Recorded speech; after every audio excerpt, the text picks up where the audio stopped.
Students. क्योंकि पिछला lecture हमने पढ़ा था कूलम्स लॉ के बारे में और इलेक्ट्रोस्टैटिक्स के बारे में थोड़ा बहुत इंट्रोडक्शन हमने पढ़ा था। आज हम सेकेंड के चैप्टर इलेक्ट्रोस्टैटिक्स के फर्दर आर्टिकल्स की तरफ बढ़ते हैं, जो कि हमारा आर्टिकल है इलेक्ट्रिक फील्ड का। स्टूडेंट्स, आपने इलेक्ट्रिक फील्ड का वर्ड क्लास मैट्रिक में भी पढ़ा था, सुना भी था, उसके बारे में थोड़ा बहुत आपने इंट्रोडक्शन भी वहां पे आपसे हुई थी इसके बारे में। अब जब इलेक्ट्रिक फील्ड की बात हम करते हैं तो सबसे पहले हमारे माइंड में आपके पास आता है कि इलेक्ट्रिक फील्ड क्या होगी, कैसे होगी, कहां पे होगी और कैसे हमारे लिए ये यूजफुल है। तो इलेक्ट्रिक फील्ड को स्टार्ट करते हैं तो हम कहते हैं कि एक चार्ज से हम स्टार्ट करते हैं। चार्ज आपके पास कौन सा होता है? पॉइंट चार्ज आपकी बात करते हैं या फिर टच चार्ज की बात करते हैं। अब इलेक्ट्रिक फील्ड जो एक ऐसा रीजन, एक ऐसी स्पेस किसी भी चार्ज की सराउंडिंग में होता है जिसमें अगर आप किसी और चार्ज को करीब लेके आएंगे तो पहला वाला चार्ज दूसरे चार्ज के ऊपर इलेक्ट्रोस्टैटिक फोर्स ऑफ रिपल्शन या फिर इलेक्ट्रोस्टैटिक फोर्स ऑफ अट्रैक्शन लगाता है। डिपेंड करता है कि दोनों चार्जेस की नेचर किस तरह की है, तो हम कहेंगे कि इस रीजन तक या इस स्पेस तक इलेक्ट्रिक फील्ड का इफेक्ट मौजूद है। जब डिफाइन करते हैं तो हम क्या कहते हैं? The space or region around an electric charge within which its effect can be felt by placing a unit positive charge। मिसाल के तौर पर लेट्स से फॉर एग्जांपल आपने क्या करना है, कोई भी एक चार्ज ले लिया जो कि आपके पास एक पॉजिटिव क्यू चार्ज है। आप ये देखना चाहते हैं कि इस चार्ज की इलेक्ट्रिक फील्ड मौजूद है या नहीं है। तो अगर आपने इसकी इलेक्ट्रिक फील्ड को देखना है तो आपको सबसे पहले करना क्या पड़ेगा कि आप इसके करीब एक और चार्ज लेके आएंगे जो कि हम पॉजिटिव भी लेके आ सकते हैं और नेगेटिव भी लेके आ सकते हैं। लेकिन चूंकि हमारे कोर्स में अगर हम पढ़े एफएससी लेवल तक तो हम जो चार्ज इसके करीब लेके आते हैं तो हम एक टेस्ट चार्ज लेके आते हैं और वो टेस्ट चार्ज आमतौर पे हमारे पास पॉजिटिव कंसिडर किया जाता है। तो जब आप इसको करीब लेके आएंगे तो ये चार्ज अगर पॉजिटिव है तो ये चार्ज उस पॉजिटिव चार्ज को अपनी तरफ से अवे धकेलेगा और उसको अपनी तरफ से परे हटाएगा, यानी फोर्स ऑफ रिपल्शन लगाएगा इसके ऊपर। तो हमें पता चलेगा कि यहां तक उसकी इलेक्ट्रिक फील्ड का इफेक्ट मौजूद है।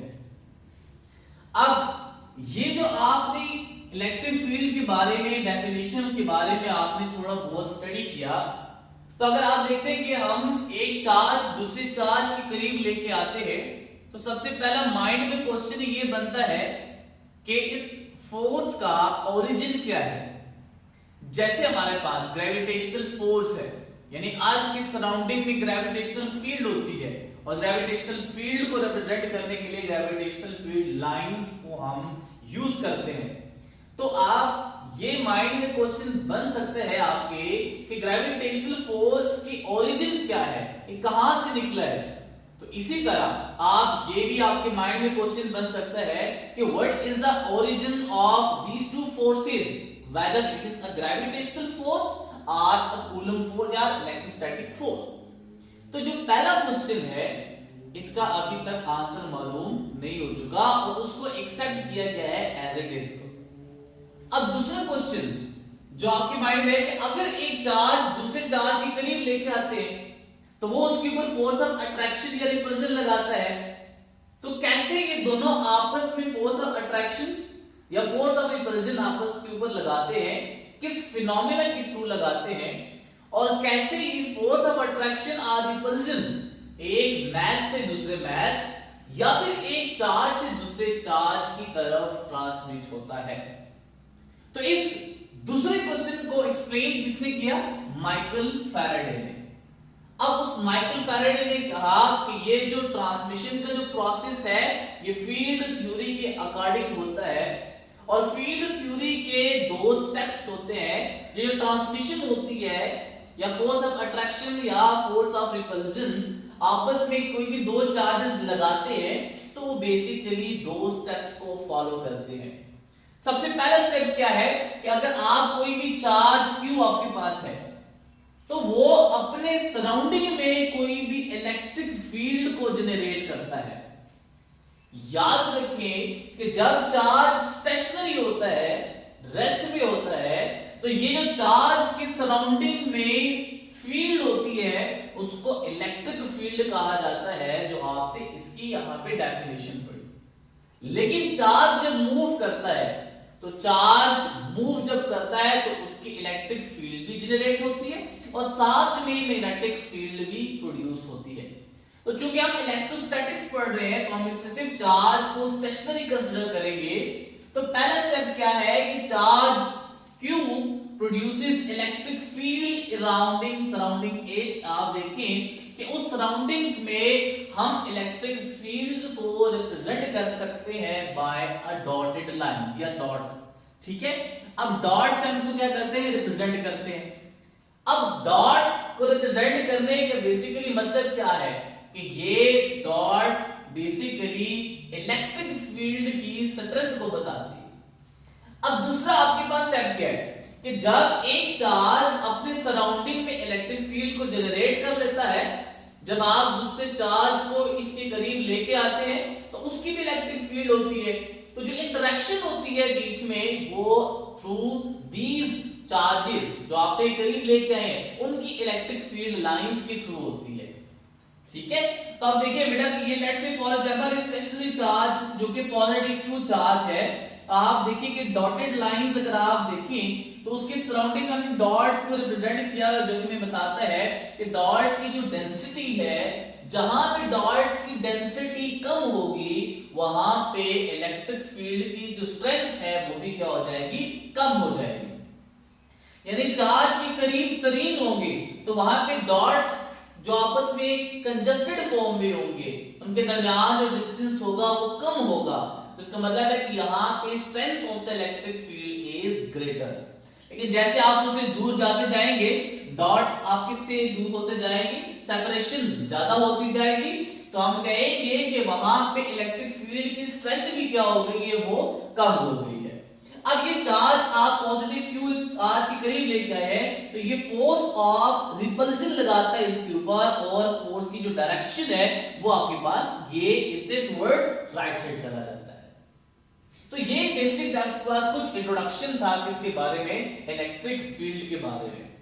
अब जो ये चार्ज आप इस चार्ज के करीब लेके आए हैं इसको हमने नाम दिया हुआ था कि ये कौन सा चार्ज है, एक टेस्ट चार्ज है।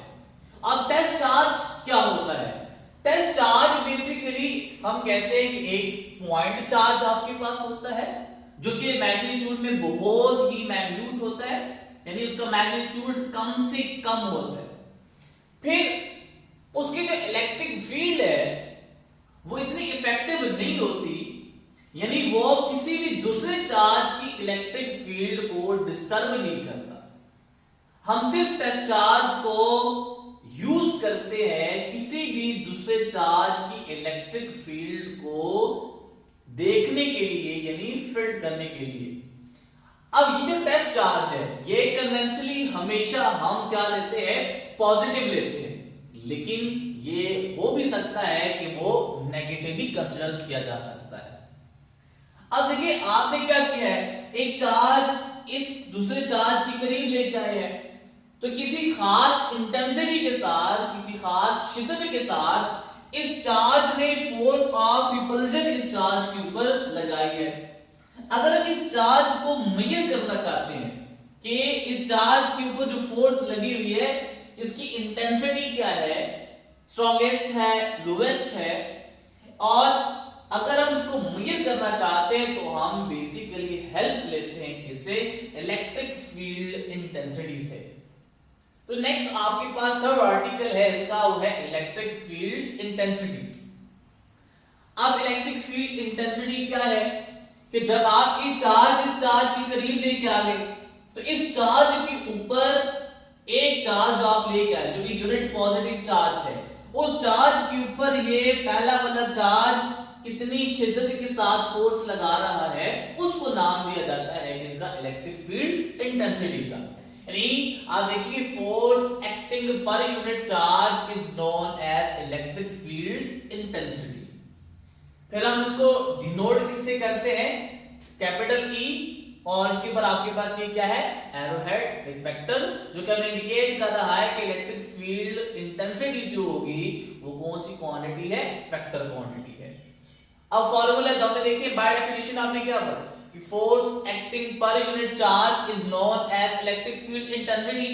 तो हम उसको लिख सकते हैं मैथमेटिकली कि E is equals to force divided by Q naught, where F is the electrostatic force of repulsion or electrostatic force of attraction, and which is acting on unit positive charge, that is Q naught।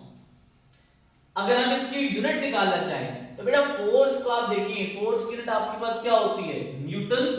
Q naught is a charge और उसकी unit आपके पास क्या होती है, coulomb. सो Newton पर coulomb is the unit of the electric field intensity, या फिर हम इसको इस तरह भी लिख सकते हैं कि volt per metre is the unit of electric field intensity. अब देखिए हमने जैसे कहा कि फोर्स एक वेक्टर क्वांटिटी है, तो इलेक्ट्रिक फील्ड इंटेंसिटी भी आपके पास ये कौन सी होगी, इसकी नेचर क्या होगी, वेक्टर क्वांटिटी होगी। और याद रखें कि जिस डायरेक्शन में फोर्स ऑफ रिपल्शन या फोर्स ऑफ अट्रैक्शन लग रही होगी दूसरे चार्ज के ऊपर, उसी डायरेक्शन में आपके पास इलेक्ट्रिक फील्ड इंटेंसिटी होगी। यानी direction of the electric field intensity is along the direction of the electrostatic force. ठीक है, अब देखिए अगर हम फाइंड आउट करना चाहते हैं कि किसी भी चार्ज जो कि पॉइंट चार्ज है उसकी इलेक्ट्रिक फील्ड इंटेंसिटी कितनी होगी, मैथमेटिकली फाइंड आउट करना चाहते हैं, तो हम फाइंड आउट कर सकते हैं कि देखिए बेटा आपके पास नेक्स्ट सब आर्टिकल है electric field intensity for a point charge. यानी कोई भी Q नॉट चार्ज आप Q चार्ज के करीब लेके आ गए, जो कि ये आपके पास कौन सा है, पॉजिटिव चार्ज है। ये Q नॉट जो तुम्हारे पास चार्ज है, टेस्ट चार्ज हम लेके आए हैं, ये इसकी नेचर भी कौन सी है, पॉजिटिव है। तो दोनों positive, same nature, force of repulsion आपके पास यहां प्रोड्यूस होगी, इसके ऊपर लगेगी, जो कि किस डायरेक्शन में होगी, टुवर्ड्स राइट साइड होगी। तो आप बेसिक फार्मूले से स्टार्ट करें इलेक्ट्रिक फील्ड इंटेंसिटी के, कि E vector is equals to force per unit charge, इसको मैं नाम देता हूं, ये लेट से आपके पास क्या इक्वेशन A और अब जो ये फोर्स यहां इस फार्मूले में है, ये फोर्स का फार्मूला हम कूलम्स लॉ से हेल्प लेते हैं, वहां से हम इसको पुट करते हैं। वो coulomb's law F is equals to K Q1 Q2 था फार्मूले में। यहाँ पे एक चार्ज कौन सा है, Q है, दूसरा चार्ज कौन सा है, Q नॉट है। तो इन दोनों के दरमियान जो सेपरेशन है वो आपके पास किसके बराबर है, स्मॉल r के। तो आपका इस फार्मूला बनेगा F is equals to K Q naught divided by r square. अब ये जो फार्मूला है आप इक्वेशन ए में ये पुट करें, तो ये बनेगा E vector is equals to K Q naught divided by r square. ये आपके पास फोर्स का फार्मूला आ गया, और डिवाइडेड बाय Q नॉट आपका ये इक्वेशन ए में जो डिनोमिनेटर में Q नॉट है ये वो है। अब देखिए Q नॉट नोमिनेटर में भी और डिनोमिनेटर में भी ये दोनों कैंसिल आउट हो जाएंगे। इसका मतलब है जो फार्मूला आपके पास बनेगा due to point charge electric field intensity will be equals to E is equals to K Q divided by R square। यानी अगर आप इस इलेक्ट्रिक फील्ड इंटेंसिटी का जो फार्मूला है फॉर अ पॉइंट चार्ज, अगर आप उसको देखें तो ये दो चीजों के ऊपर डिपेंड करता है। अगर आप फार्मूले में देखें तो इलेक्ट्रिक फील्ड इंटेंसिटी का Q के साथ जो रिलेशन है वो आपके पास क्या है, डायरेक्ट है। यानी अगर आप चार्ज की मैग्नीट्यूड को बढ़ाते हैं तो इलेक्ट्रिक फील्ड इंटेंसिटी की मैग्नीट्यूड की वैल्यू भी उसकी करस्पॉन्डिंग क्या होती जाएगी, वो इंक्रीज होती जाएगी। फिर electric field intensity is inversely proportional to the square of the distance. यानी r को अगर आप इंक्रीज करेंगे तो इलेक्ट्रिक फील्ड इंटेंसिटी की वैल्यू उसकी करस्पॉन्डिंग क्या होती जाएगी, डिक्रीज होती जाएगी। लेकिन अगर आप R की वैल्यू को डिक्रीज करेंगे तो इलेक्ट्रिक फील्ड इंटेंसिटी की वैल्यू क्या होती जाएगी, वो ज्यादा होती जाएगी। ठीक है, तो ये आपके पास था electric field intensity for a point charge. अब इसी से मिलता जुलता आर्टिकल, अगर आपने किसी भी चार्ज के सराउंडिंग में इलेक्ट्रिक फील्ड जो है अगर आपने उसको रिप्रेजेंट करना है तो उसको हम हेल्प लेते हैं इलेक्ट्रिक फील्ड लाइन से, जो कि हमारा नेक्स्ट आर्टिकल है। अब इलेक्ट्रिक फील्ड लाइंस को डिफाइन कैसे करते हैं? देखिए, ग्रेविटेशनल फील्ड लाइंस आपने पढ़ी थी, ग्रेविटेशनल फोर्स पढ़ा था, ग्रेविटेशनल फील्ड आपके पास थी। जब आप किसी भी अर्थ के सराउंडिंग में ग्रेविटेशनल फोर्स को रिप्रेजेंट करते थे तो हम कहते थे कि वो आपके पास ग्रेविटेशनल फील्ड लाइंस हैं। तो अगर किसी चार्ज की सराउंडिंग में इलेक्ट्रिक फील्ड है और आपने उस इलेक्ट्रिक फील्ड को रिप्रेजेंट करना है तो वो हम हेल्प लेते हैं किससे? इलेक्ट्रिक फील्ड लाइन से। तो हम कह सकते हैं कि visual representation of the electric field is known as electric field lines. और याद रखिए, ये ना दिखने वाली इलेक्ट्रिक फील्ड लाइंस होती है, जिसको हम ये भी कह सकते हैं कि दीज आर इमेजिनरी लाइंस। अब हम इलेक्ट्रिक फील्ड को रिप्रेजेंट कर रहे हैं इलेक्ट्रिक फील्ड लाइन से, और इलेक्ट्रिक फील्ड किसी भी चार्ज के सराउंडिंग में होती है। अब चार्ज पॉजिटिव भी हो सकता है, नेगेटिव भी हो सकता है। इसका मतलब है या तो चार्ज को हम देखेंगे कि चार्ज पॉजिटिव हो तो उसकी इलेक्ट्रिक फील्ड लाइंस किस तरह की होती हैं, चार्ज नेगेटिव हो तो उसकी इलेक्ट्रिक फील्ड लाइंस किस तरह की होती हैं। अगर दोनों चार्ज पॉजिटिव हो और करीब करीब रखे हो हमने तो उनकी इलेक्ट्रिक फील्ड लाइंस किस तरह की होती हैं। और अगर आप एक चार्ज पॉजिटिव कंसीडर कर रहे हैं, दूसरा चार्ज नेगेटिव है, उस टाइम पे इलेक्ट्रिक फील्ड लाइंस की क्या शेप होगी। और फिर अगर आपके पास दो प्लेट्स हैं तो प्लेट्स के दरमियान इलेक्ट्रिक फील्ड लाइंस की शेप किस तरह की होगी। तो हम ये हम केसेस कंसीडर कर लेते हैं, और केसेस कंसीडर करने के बाद हम इसको यहां से स्टडी कर लेते हैं। तो पहला केस मैं बनाता हूं, जो कि अगर सिंगल पॉजिटिव चार्ज है, यानी एक चार्ज सिंपल आपके पास है और ये चार्ज आपके पास कौन सा है? पॉजिटिव चार्ज है। और पॉजिटिव चार्ज पे आपने क्या किया है? एक ये चार्ज टेस्ट चार्ज जो कि पॉजिटिव है वो करीब लेके आ गए, एक और चार्ज आप करीब लेके आ गए। तो सराउंडिंग में ये जो Q0 है, these charges are representing the test charge which is positive। और जो सेंटर में चार्ज Q है वो हमने क्या कंसीडर किया है? सिंगल चार्ज कंसीडर किया है जो कि पॉजिटिव है।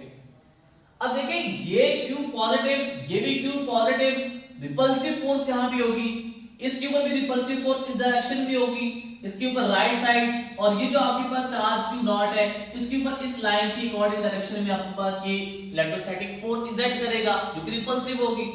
इसी तरह ये Q0 लेफ्ट साइड पे, इसका आपके पास इस डायरेक्शन में होगी। तो अगर मैं इसको जनरली रिप्रेजेंट करूं तो मैं लिख सकता हूं यहां पे कि जो Q पॉजिटिव है उससे इलेक्ट्रिक फील्ड लाइंस जो इमिट हो रही है, यानी उसकी जो डायरेक्शन है वो रेडियली आउटवर्ड है, यानी हर डायरेक्शन में electric field lines spread up हो रही है, लेकिन उनकी जो डायरेक्शन है वो उस पॉजिटिव चार्ज से बाहर की तरफ है। तो हम पहला केस से हमें क्या समझ आया? पहले केस का कंक्लूजन क्या हुआ कि for a single positive charge the direction of the electric field lines is radially outward. Case 2 पर कंसीडर करते हैं कि सिंगल नेगेटिव चार्ज, अगर हम एक नेगेटिव चार्ज कंसीडर कर ले और उसके सराउंडिंग में कोई भी टेस्ट चार्ज Q0 जो कि पॉजिटिव होता है वो करीब लेके आ जाए, तो अब इलेक्ट्रिक फील्ड लाइंस की डायरेक्शन कैसी होगी?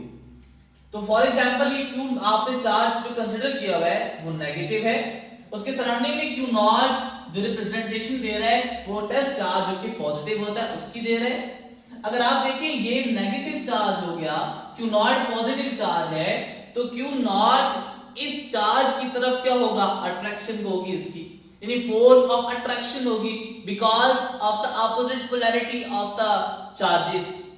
तो हर चार्ज को वो अपनी तरफ क्या करेगा? अट्रैक्ट करेगा। तो इसका मतलब क्या हुआ कि ये अगर मैं जनरली रिप्रेजेंट करूं इसको, तो हर डायरेक्शन में उसकी जो डायरेक्शन बनती है इलेक्ट्रिक फील्ड लाइंस की वो उस नेगेटिव चार्ज की तरफ हो रही है। तो इस कंक्लूजन क्या हुआ इस केस 2 का कि for a single negative charge the direction of the electric field lines is radially inward. अब तीसरा केस बनाते हैं कि अगर हम क्या करें कि दोनों चार्ज पॉजिटिव कंसीडर कर लें या फिर दोनों चार्ज नेगेटिव कंसीडर कर लें। तो लेट्स से मैं कंसीडर करता हूं कि फॉर लाइक चार्जेस, और लाइक चार्जेस मैं यहां पे लेता हूं कौन से, दो पॉजिटिव चार्जेस कंसीडर करता हूं। अब हमने केस 1 में क्या पढ़ा कि हर चार्ज जो पॉजिटिव होगा उसकी जो डायरेक्शन होगी इलेक्ट्रिक फील्ड लाइंस की वो उससे आउटवर्ड होगी। तो ये क्यों पॉजिटिव चार्ज है, उससे direction of electric field lines बाहर की तरफ निकल रही है, आउटवर्ड निकल रही है। सेम चार्ज पॉजिटिव ये भी है, इससे भी रेडियली आउटवर्ड होगी। तो इसका मतलब है जब वो करीब करीब आपस में आएंगे तो रिपल्सिव फोर्स होगी, तो इलेक्ट्रिक फील्ड लाइंस की जो रिपल्शन है वो भी आपके पास होगी। तो जो सेंटर में रीजन बनेगा, जो कि यहां पे आप रिप्रेजेंट कर सकते हैं इसको, अगर आप इसमें देखें तो so there is no electric field lines, यहां पे कोई भी इलेक्ट्रिक फील्ड लाइन मौजूद नहीं है। तो इसका मतलब क्या हुआ कि यहां पे इलेक्ट्रिक फील्ड इंटेंसिटी की वैल्यू भी क्या आपके पास होगी, जीरो होगी। और यहां पे जिस रीजन में या जो आपके पास स्पेस बन रही है जिसमें इलेक्ट्रिक फील्ड लाइंस है ही नहीं, उसको डिफरेंट नाम दिया जाता है। एक नाम हम उसको कह सकते हैं कि ये क्या कहलाता है, फ्री जोन। दूसरा नाम उसको हम कहते हैं कि क्या है, डिप्लेशन रीजन। और तीसरा नाम आपके पास ये क्या कहलाता है, जीरो फील्ड रीजन। इसका मतलब क्या हुआ कि इसका कंक्लूजन क्या हुआ लाइक चार्जेस के लिए, like charges for like charges in this gap या in the center between these two charges there is no electric field lines present. The region in which there is no electric field lines present is known as free zone, depletion region or zero field region. Case 4 consider करते हैं हम कि अगर हम यही दो charges पहले हमने लाइक चार्जेस कंसीडर किए हुए थे, अब हम क्या करते हैं कि एक पॉजिटिव ले लेते हैं और एक आपके पास कौन सा ले लेते हैं, नेगेटिव ले लेते हैं। अब हमें ये पता है कि पॉजिटिव चार्जेस से जो डायरेक्शन इलेक्ट्रिक फील्ड लाइंस की होती है वो रेडियली आउटवर्ड होती है। इसका मतलब है यहां से इलेक्ट्रिक फील्ड लाइंस इमिट होंगे रेडियली आउटवर्ड, और नेगेटिव के केस 2 में हमने पढ़ा था कि उसकी तरफ direction of electric field lines inward होती है। तो हम यहां से देख सकते हैं कि यहां पे इलेक्ट्रिक फील्ड लाइंस पॉजिटिव से निकल रही है और खत्म कहां पे हो रही है, नेगेटिव चार्ज के ऊपर। तो कंक्लूजन क्या हुआ इस केस 4 का कि for two unlike charges electric field lines originate from the positive charge and terminates at negative charge. हम केस 4 कंसीडर करते हैं electric field lines due to oppositely charged plates. हमने क्या किया कि दो प्लेट्स कंसीडर कर लिए, एक पे पॉजिटिव चार्ज हो गया, एक आपके पास पैरेलल प्लेट्स की करस्पॉन्डिंग रहती है जो कि नेगेटिवली चार्ज है। अब हम देखते हैं कि इन दो चार्ज प्लेट्स के दरमियान इलेक्ट्रिक फील्ड लाइंस की जो शेप है वो किस तरह की बनती है। तो आइए देखते हैं कि बेटा पॉजिटिव चार्ज प्लेट्स ये है और नेगेटिव चार्ज प्लेट्स आपके पास ये है। एक बात अगर आप नोट करें यहां पे, तो अगर आप देखेंगे एंड के ऊपर आप इलेक्ट्रिक फील्ड लाइन जो कि पॉजिटिव चार्ज है वहां से इमिट होगी और टर्मिनेट किधर हो रही है, नेगेटिव प्लेट के ऊपर। इसी तरह हर पॉइंट्स के ऊपर पॉजिटिव लाइंस इमिट हो रही है यहां से और नेगेटिव टर्मिनेट हो रही है। सेम लाइन यहां पे भी और यहां पे भी। लेकिन एक बात बड़ी नोट करने वाली है जो कि बड़ी इंपॉर्टेंट बात है कि अगर आप एंड के ऊपर देखें तो एंड के ऊपर जो लाइंस बन रही है इलेक्ट्रिक फील्ड की वो कर्व शेप बन रही है, स्ट्रेट नहीं बन रही। लेकिन सेंटर में अगर आप देखें तो सेंटर में इलेक्ट्रिक फील्ड लाइंस बिल्कुल आपके पास पैरेलल है, स्ट्रेट है, और अगर आप गैप चेक करें इन दोनों के दरमियान तो गैप भी आपके पास क्या है, इन दोनों के दरमियान बराबर है। अब ये जो डिफरेंशिएशन आ रहा है ये बात नोट कर ले बेटा कि जब आप स्ट्रेट लाइन देखते हैं between the oppositely charged plates और वो इक्वी डिस्टेंस होती है, इसका मतलब ये हुआ कि यहां पे जो चार्ज की डिस्ट्रीब्यूशन है वो आपके पास क्या है, यूनिफॉर्म है। So conclusion from the case 4 that is electric field lines due to oppositely charged plates, अगर आप देखें तो at the center the electric field lines are equidistance and uniform because of uniformly charge distribution, at the end, जो कि and position के ऊपर है, वो कर्व शेप क्यों बन रही है? अनइक्वल डिस्ट्रीब्यूशन की वजह से यहां पे क्या बन रही है, वो आपके पास नॉन यूनिफॉर्म बन रही है। तो हम कह सकते हैं कि ऑपोजिटली चार्ज प्लेट्स में एंड के ऊपर नॉन यूनिफॉर्म डिस्ट्रीब्यूशन होने की वजह से वो जो फील्ड लाइंस है वो कर्व शेप बन रही है, और सेंटर में यूनिफॉर्म एंड इक्वल डिस्ट्रीब्यूशन होने की वजह से उन दोनों आपके पास जो जितनी भी इलेक्ट्रिक फील्ड लाइंस बन रही है वो पैरेलल होती हैं बिल्कुल, और इक्वल डिस्टेंस होती हैं। अब जो यहां पे एंड के ऊपर जो आपके पास फील्ड है उसको नाम दिया जाता है कि ये जो कर्व शेप बन रही है इनको नाम दिया जाता है these are called fringing field. ठीक है, तो ये बेसिक थी कुछ आपके पास बातें जो कि इलेक्ट्रिक फील्ड इंटेंसिटी और electric field intensity due to point charge, और फिर हमने बात की कि इलेक्ट्रिक फील्ड को अगर रिप्रेजेंट करें इलेक्ट्रिक फील्ड लाइन से करते हैं। फिर हमने उसमें केसेस स्टडी किए कि अगर इलेक्ट्रिक फील्ड लाइंस हम डिफरेंट चार्ज कंसीडर कर लें, पॉजिटिव चार्ज कंसीडर कर लें, सिंगल नेगेटिव चार्ज कंसीडर कर लें, अगर दो लाइक चार्जेस कंसीडर कर लें जिसकी नेचर या पोलैरिटी सेम हो, दो ऑपोजिट पोलैरिटी के हो, और फिर हमने स्टडी किया कि आपके पास ये किसके लिए हो, ऑपोजिटली चार्ज प्लेट्स के। उम्मीद है आपको ये समझ आया होगा लेक्चर। तो इंशाल्लाह आगे दोबारा मुलाकात होगी, तब तक के लिए अल्लाह हाफ़िज़।